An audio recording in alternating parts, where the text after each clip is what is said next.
Hello guys, welcome to my YouTube channel Ayurveda Basking. First of you, a happy new year to all of you. And basically this video is for the BMS first year students, and actually nowadays my exams is going on, so that's why I am uploading only the video or question answer video for the second prof. But today video is basically for the BMS first year student who have recently joined the BMS colleges and now in the first year.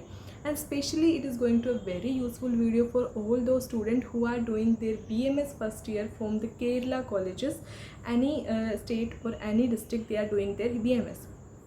आज की हम video में बात करेंगे कि BMS first year के starting में आपको क्या क्या चीज़ पता होनी चाहिए और किस तरीके से आप अपने BMS के सिलेबस को, अपनी स्टडी को और अपने जो भी आपका आयुर्वेदिक में आपको थोड़ी बहुत समझने में दिक्कत आती है उन सबको कैसे आप कॉम्बैक कर सकते हैं। तो सबसे पहले वीडियो इतना ज़्यादा लंबा नहीं रखेंगे और विद द टाइम जब मेरे एक बार एग्ज़ाम ख़त्म हो जाएगी हम उन सब इम्पोर्टेंट टॉपिक को भी वीडियोज़ के थ्रू कवर करने की कोशिश करेंगे जिससे आप सबको ज़्यादा दिक्कत ना हो।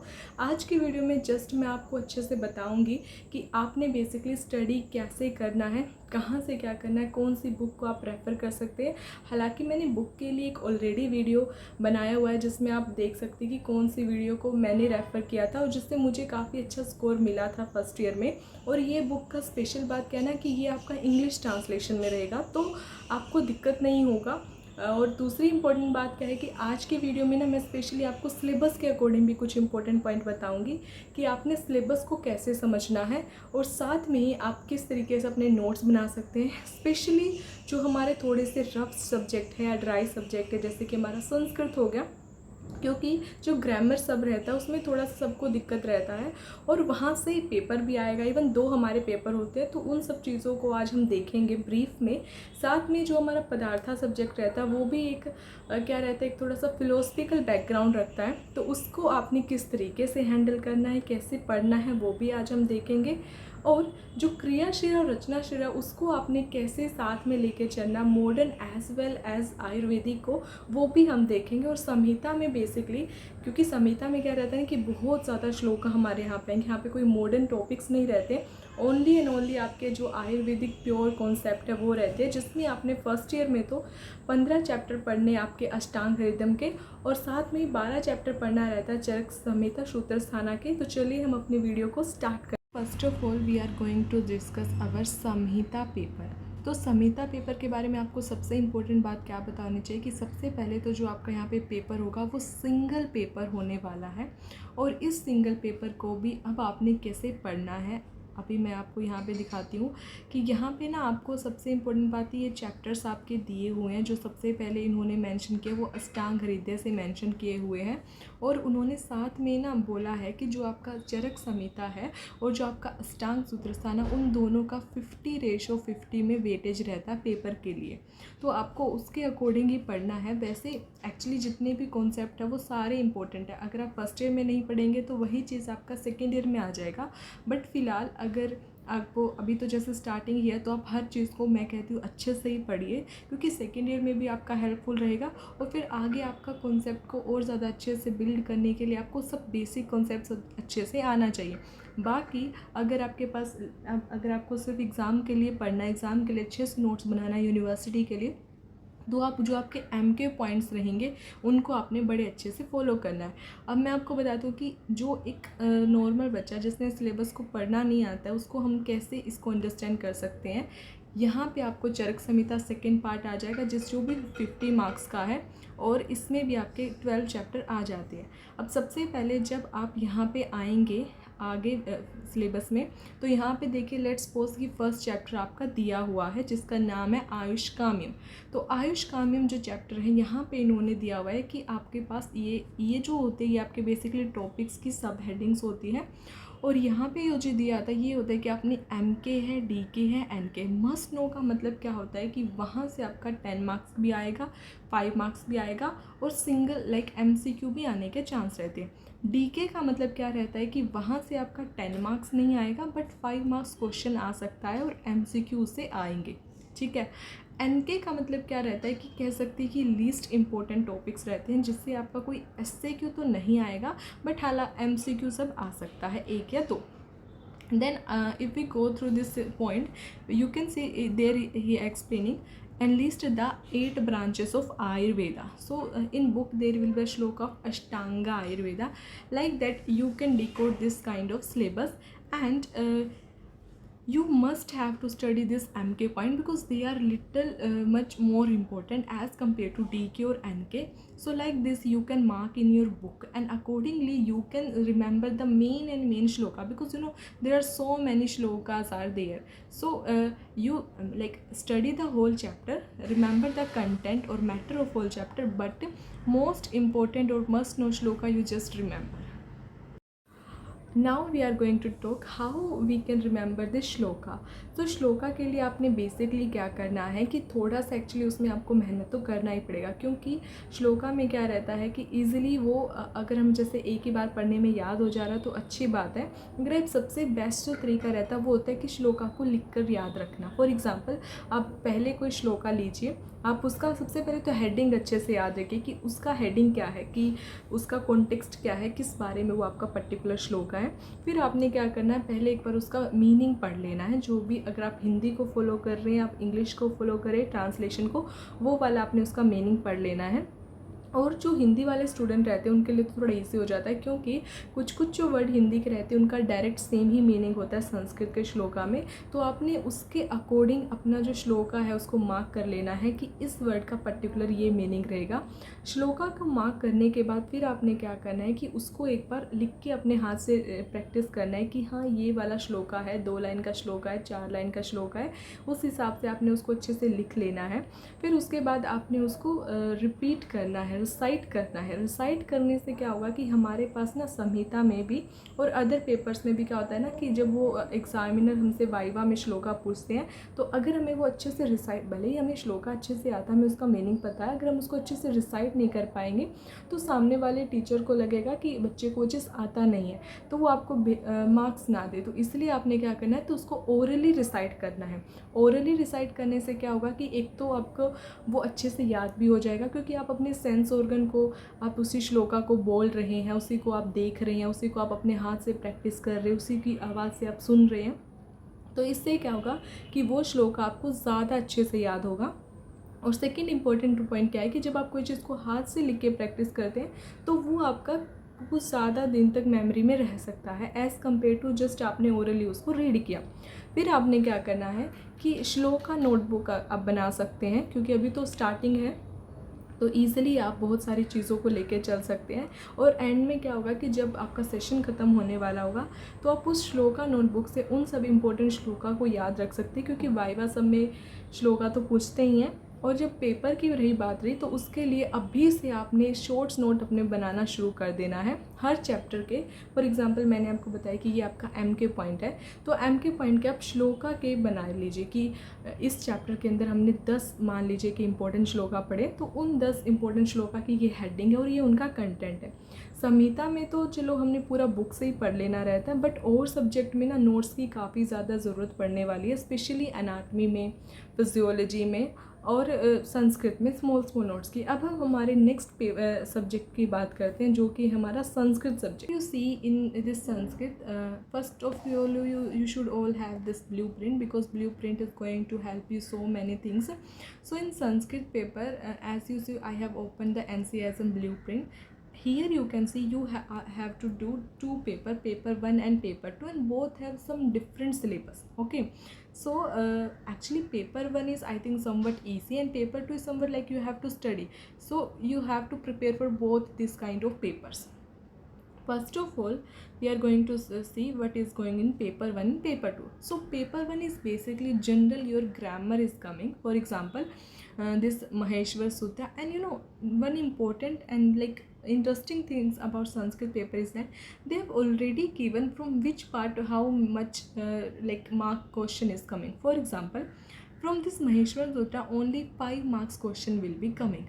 For example, out of the 100 marks, only 5 marks topic are given from this Maheshwar Sutra. So maybe MCQs are there, first and most important thing.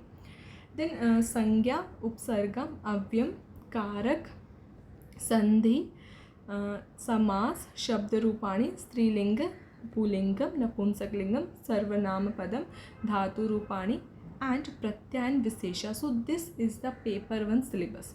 सो मैं आपको यही सलाह दूंगी कि आपने क्या करना है, जब भी आपको टीचर इनमें से जो टॉपिक पढ़ा रही है उनके नोट्स ज़रूर बनाने हैं, क्योंकि नोट्स क्या होगा कि लास्ट वक्त पे जब आपका एग्ज़ाम आएगा ना तो आपको रिकलेक्ट करने में बहुत हेल्प करेंगे.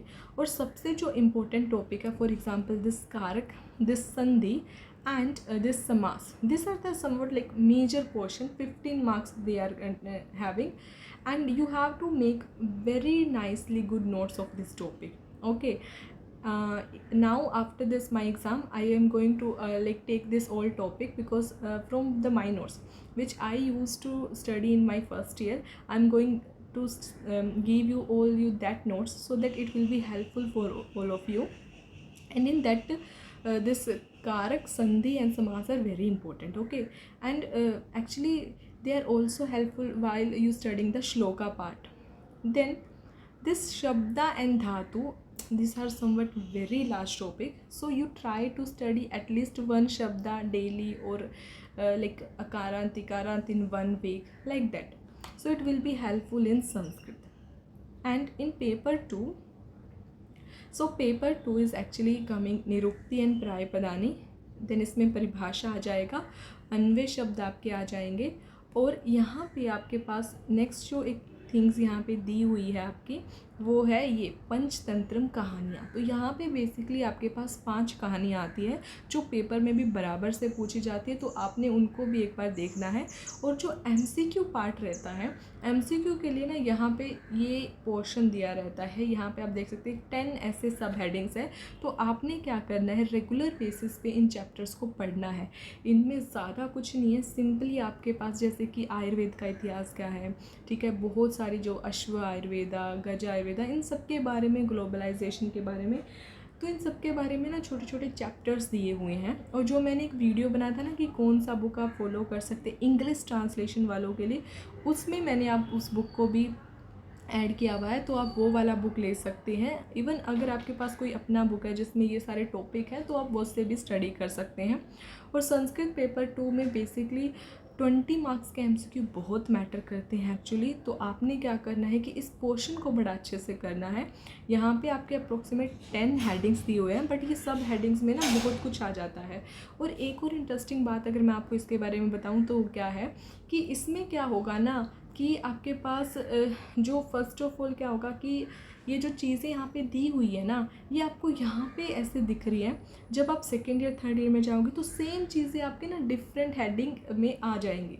तो अगर आपको यहाँ से अच्छे से कर ली होगी ना, तो आगे आपका बहुत हेल्पफुल ये होने वाला है.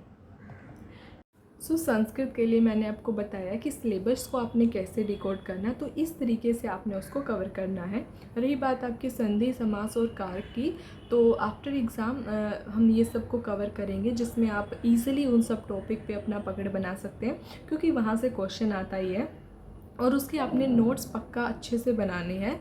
रही बात जो आपके आयुर्वेदा इतिहास वाले पार्ट का, MCQ वाला पार्ट का, वो आप कोशिश कीजिए कि डेली थोड़ा थोड़ा पढ़िए. संस्कृत के लिए जो सबसे इम्पोर्टेंट चीज़ है ना, वो है आपका कंसिस्टेंसी. बिकॉज संस्कृत में मतलब बहुत सारे बच्चों को ऐसे रहता है कि हमने पहले कभी पढ़ा नहीं, हमें आता नहीं है. तो ऐसे में अगर आप उसको डेली थोड़ा थोड़ा पढ़िए, ठीक है, उसको मतलब वैसे बहुत टाइम है फर्स्ट ईयर में, आप उसको अगर धीरे धीरे करके करेंगे ना, तो ईजिली बहुत अच्छे से हो जाएगा. और इसको अच्छे से करने के लिए मैं आपको इसलिए कह रही हूँ, एज अ सब्जेक्ट नहीं, बट आपको क्या होगा कि सेकेंड ईयर में बहुत हेल्पफुल होगा, थर्ड ईयर में बहुत हेल्पफुल होगा. स्पेशली आप संहिता को पढ़ने में आपको हेल्पफुल रहेगा, क्योंकि मेनली जो भी हमारा नॉलेज है वो सब का सब संहिता श्लोका की फॉर्म में है. तो अगर आप उसके संस्कृत के जो मीनिंग्स रहते हैं, जो आपके कारक रहते हैं, संधि रहते हैं, उनको अच्छे से समझ लेंगे, तो आपको मीनिंग को समझने में कोई दिक्कत नहीं आएगा, जो कि आपके लिए काफ़ी अच्छी बात है ना. अगर मैं बात करते हैं रचनाशिला और क्रियाशिला की, तो दोनों में देखिए आपके पास मॉडर्न भी चीज़ें आती हैं और आपके पास आयुर्वेदिक भी चीज़ें आती हैं, ठीक है. तो मॉडर्न में जो आपका ऑस्टियोलॉजी है, उसको आपने बहुत अच्छे से पढ़ना है. उसके लिए आपने नोट्स अच्छे से बनाना है. वैसे तो क्लासिकली अभी देखिए आपके पास बहुत टाइम है, तो आप क्या कीजिए, डेली जो आपका क्लास में टॉपिक हो रहा है, या अगर आपको क्लास में अच्छे से नहीं पढ़ाया जा रहा, तो सेल्फ स्टडी का हैबिट डालिए. सेल्फ स्टडी से आपने क्या करना है कि डेली या वीक में एक पोन को आपने पढ़ना अच्छे से. ओके। और जो आयुर्वेदिक पोर्शन है उसको भी आपने ऐसे ही कवर करना है। आयुर्वेदिक पोर्शन के लिए मैं फर्दर वीडियो बना दूँगी, वैसे मैंने कुछ वीडियो ऑलरेडी डाला हुआ है गर्भा वगैरह के लिए। बाकी मेरे एग्ज़ाम के बाद मैं उसको सिस्टमेटिकली फर्स्ट चैप्टर से उसका वीडियो भी डालना शुरू कर दूँगी।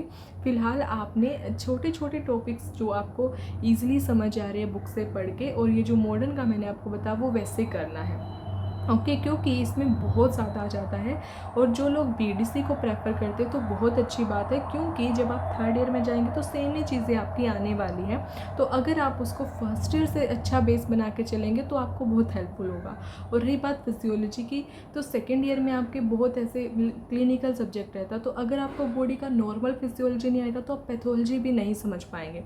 तो इसलिए आपने उसको भी बड़ा अच्छे से करना है, उसके लिए भी हम वीडियो सब बनाएंगे। साथ में आपने अपने नोट्स को अच्छे से बनाते जाना है। मैं आपको ये नहीं कह रही कि आपने पूरा 4-5 पेज का नोट्स बनाना है, आप 1 पेज नोट्स बनाइए जिसमें आप सिलेबस को लीजिए, सिलेबस से जो एमके हेडिंग्स हैं उनको लिखिए, और उनके अंदर जो जो आपको कंटेंट पढ़ाया जा रहा है वो पढ़िए।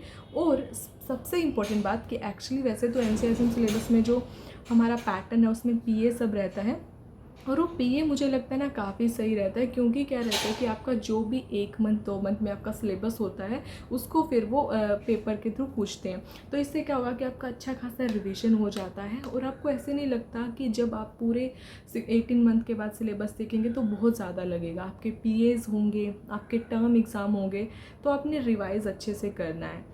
और रिवाइज़ जब आप करते रहेंगे ना तो आपको दिक्कत नहीं होगा। और अभी आपके पास इनफ टाइम है, क्योंकि जस्ट आप अभी फर्स्ट ईयर में भी आपके पास बहुत टाइम है, तो आप इजीली थोड़ा थोड़ा करके पढ़ सकते हैं। 5 सब्जेक्ट में अगर आपको ऐसे लगता है कि 5 के 5 सब्जेक्ट आप एक ही बार में नहीं कर सकते, तो आप थोड़ा थोड़ा कीजिए। आज आपने थोड़ा सा पढ़ लिया, कल थोड़ा सा पढ़ लिया। और सबसे इम्पोर्टेंट जो होता है ना कंसिस्टेंसी, आपने उसको मेंटेन करके रखना है, क्योंकि श्लोका ऐसी कोई चीज़ नहीं है कि आप एकदम से पेपर में पढ़ेंगे आपको आ जाएगा। आप बहुत ही अच्छे मतलब इंटेलिजेंट बच्चे हैं तो आपको आ जाए, लेकिन फिर उस चीज़ का क्या फ़ायदा जब आप उसको अपनी प्रैक्टिस में आगे ना यूज़ कर पाए। क्योंकि आप सिर्फ this is a professional course, इसको आप सिर्फ अपने एग्ज़ाम के लिए या डिग्री के लिए नहीं पढ़ रहे। मेरा तो यही मानना है कि आप कोई चीज़ को पढ़ रहे हैं तो अच्छे से पढ़िए, ताकि वो आगे आपके लिए हेल्पफुल हो। अगर आपको सिर्फ अपने डिग्री के लिए पढ़ना है तो आप उस तरीके से भी कर सकते हैं। और रही बात पदार्था की, तो देखिए पदार्थ जो पेपर होता है उसमें भी आपके 2 ही पेपर आते हैं, ठीक है। पेपर 1 तो फिर भी थोड़ा सा इजी लैंग्वेज रहता है, लेकिन पेपर 2 में थोड़ी सी टफ लैंग्वेज होती है।